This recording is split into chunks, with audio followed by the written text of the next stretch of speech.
The story begins by jumping back and forth between the lives of our two protagonists in Russia.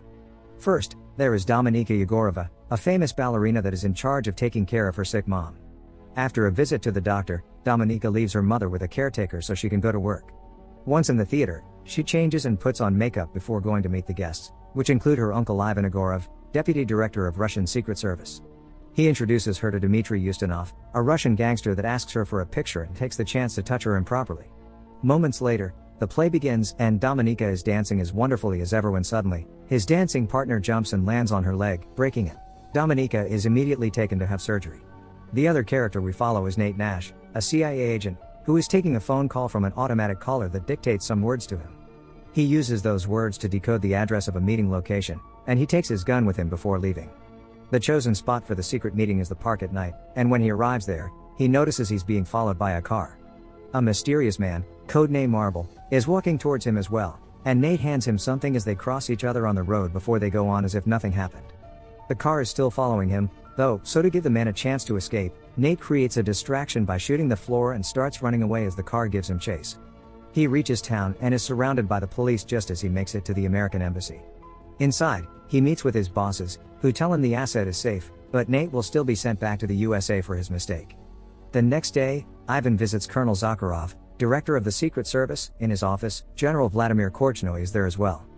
They show Ivan a video of Nate's meeting at the park and mention he's a CIA agent that left the country that morning, but their main interest lies in the other man and finding out his identity. We cut to Dominika then, who is waking up at the hospital to find her leg in a metal frame. She starts crying when she realizes she won't be able to dance again. 3 months pass. Dominika, who is still walking with the aid of a cane, is visited by Ivan. He comments on the fact a replacement for her has already been found and how the theater had been lending them the apartment and covering her mom's medical expenses, all that will stop soon now that she doesn't work for them anymore. Ivan says he wants to help her and asks her to come to him when she's ready. He also leaves an envelope for her before leaving. Dominika opens the envelope and finds pictures that show her dancing partner has been romantically involved with her replacement, plus a recording of a conversation between them that implies he jumped on her on purpose so his girlfriend could take Dominika's place. Later that day, we find Dominika in the theater, watching her former partner and the new girl practice.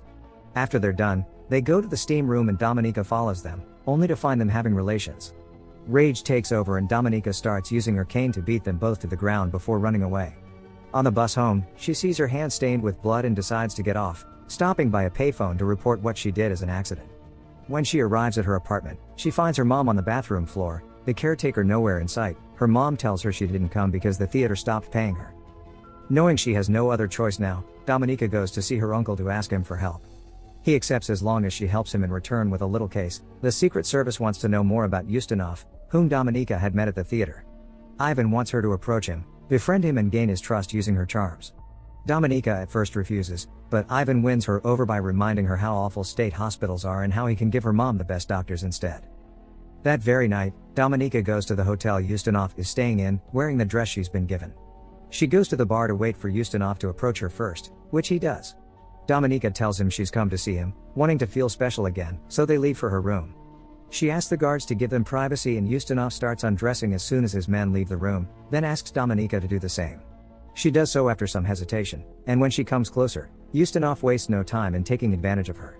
Their intercourse is suddenly interrupted when a man wearing a black helmet appears behind Ustinov and cuts his throat. The body is thrown on the floor and after asking for silence with a gesture, the man throws Dominika a coat for her to cover her blood-stained body and takes her out of the room through a back door. When they make it to the parking lot, he shoots an employee before getting them on his bike and driving away to an abandoned building. Inside, the man takes off his helmet to reveal Sergei Motorin, another Secret Service agent sent by Ivan, who is in another room in the same building together with Korchnoi, watching Dominika on the security cameras. When Korchnoi mentions she's a witness and she should be eliminated, Ivan mentions she could be useful. Ivan changes rooms to go see Dominika, and confesses he did know what would happen in that room and didn't tell her because she wouldn't have done it if she knew. He makes her an offer then, since she's so good at this, she can be sent to a special institution to be trained to be an agent. If she refuses, he won't be able to protect her, so she can only accept. Dominika leaves for the institution a couple of days later. When she arrives there, she's received by Matron, the headmistress of Sparrow School. She gives Dominika a fake name to use in the school before taking her to her room. Classes start soon after that. Matron talks about the modern world being in chaos and how Russia is the only country willing to make sacrifices to fix it. The students will be trained to be sparrows, spies who specialized in seduction and psychological manipulation. Dominika and a student named Victor are called to the front of the class and asked to strip. Victor does so without issues, but Dominika doesn't dare. Matron scolds her for it. We then cut to Nate, who's been summoned by the CIA's discipline panel to be informed he'll be suspended for his mistake in Russia and he can't leave the country. Nate protests because their mole, Marble, has been working with Nate for 3 years and won't trust anybody else, but he isn't hurt. Back in the Sparrow School, during a class with Matron, she tells them they need to be able to identify what their targets want. She puts some videos on TV for examples for them to work on. The first one Victor guesses wrong and Dominika corrects him, earning her his dislike.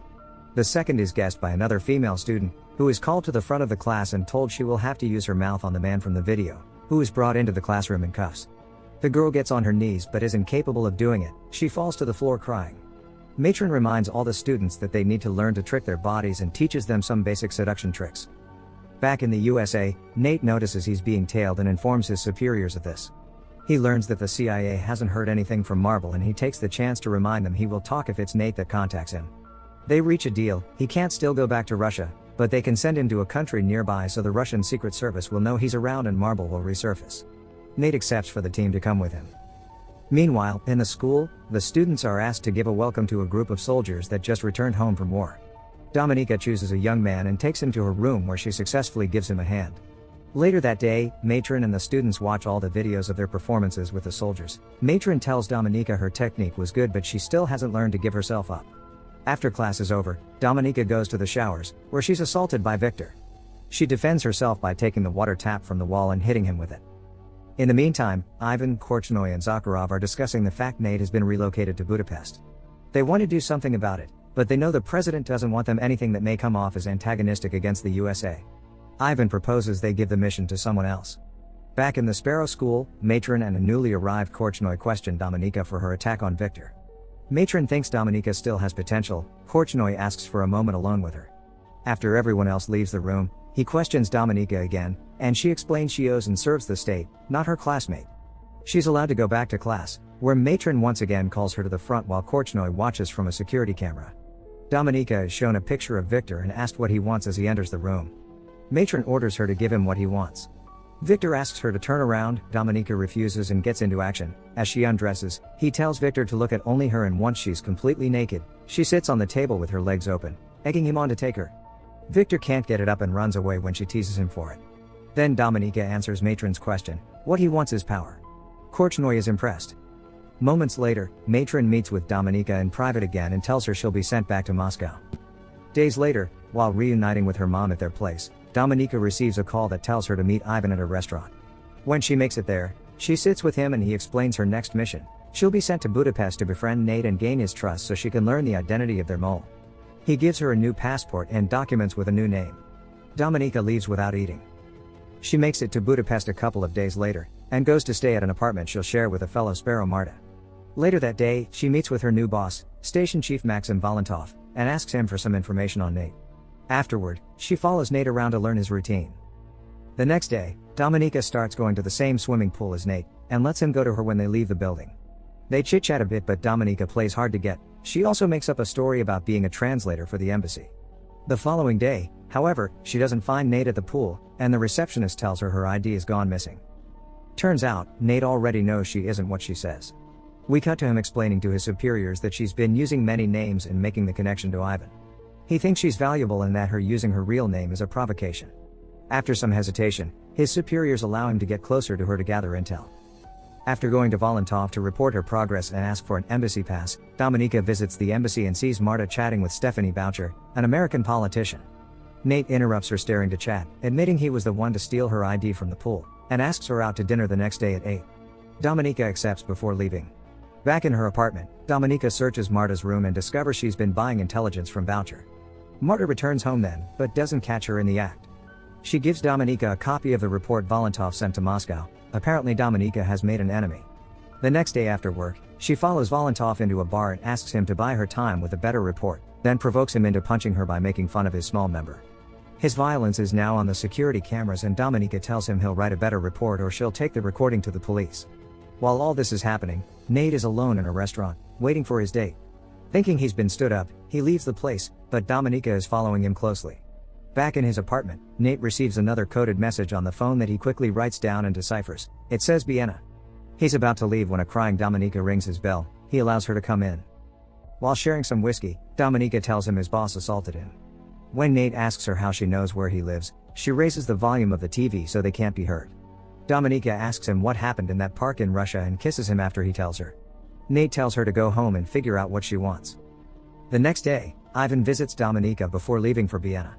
He asks about her progress with Nate since their superiors are getting impatient. To buy time, she lies and tells him she's also working with Marta on her voucher case, but she'll need more money.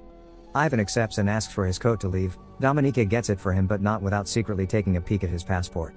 After he's gone, Marta approaches Dominika with her gun. She overheard the lie and is angry because the voucher case is supposed to be only hers. Dominika promises she'll give her all the credit and more money. She just lied for the extra time. Marta only accepts because she has no other choice. Later on, Dominika goes to Vienna and opens a bank account there while Marta visits Valentov to tell him she knows how to get rid of Dominika. Dominika returns to her place that night and finds Marta murdered in the bathtub. Suddenly, Sergei appears behind her and grabs her by the neck to pass on a warning. This is what happens to those that share secrets. He also tells her to call the police before he disappears. We cut to Nate there, who is reporting to his superiors about having met with Marble in Vienna. Marble has given him some files confirming Dominika is a Sparrow, and that makes Nate think she's even more recruitable. Meanwhile, Dominika is being interrogated by the police, but she tells them nothing. When she leaves the precinct, she finds Nate outside waiting for her. They go back to his place, where he confesses he knows she's a Sparrow. Dominika tells him her story in return, putting emphasis on the fact she only cares about her mother's well-being. Nate asks her to be a double agent for him, promising her protection. She replies she needs to sleep. He gives her his room.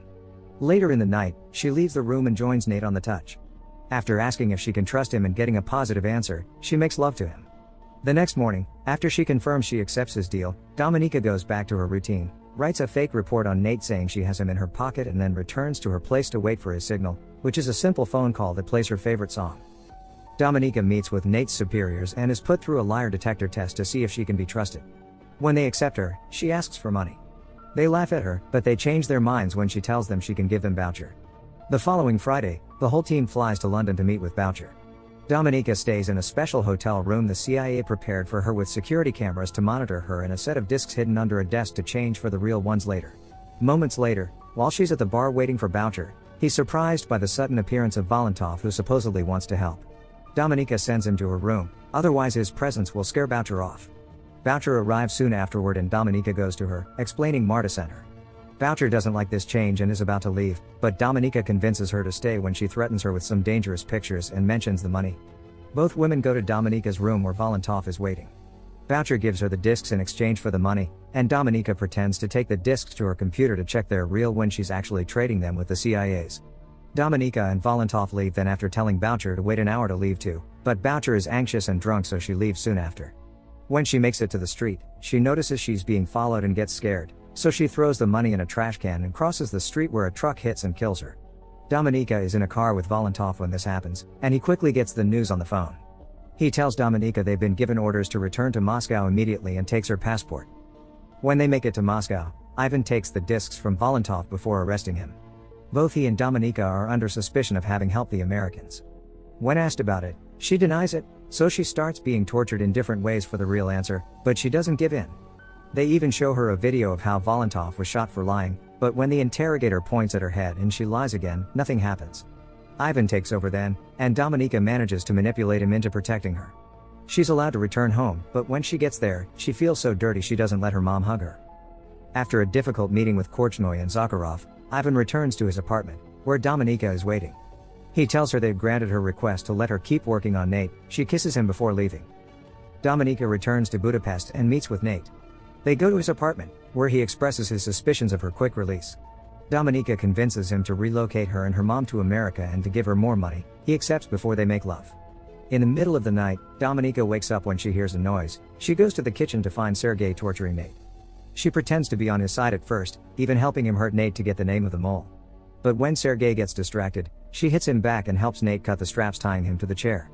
The three of them get into a fight that doesn't last long. Sergei slips and Dominika takes the chance to stab him. She wakes up in the hospital the next day, and leaves her room to have a smoke. She's then approached by Korchnoi, who reveals himself as Marble. He thinks he'll be caught soon and doesn't want to die in vain, So he asks Dominika to expose him so she can become a national hero and take his place as a mole.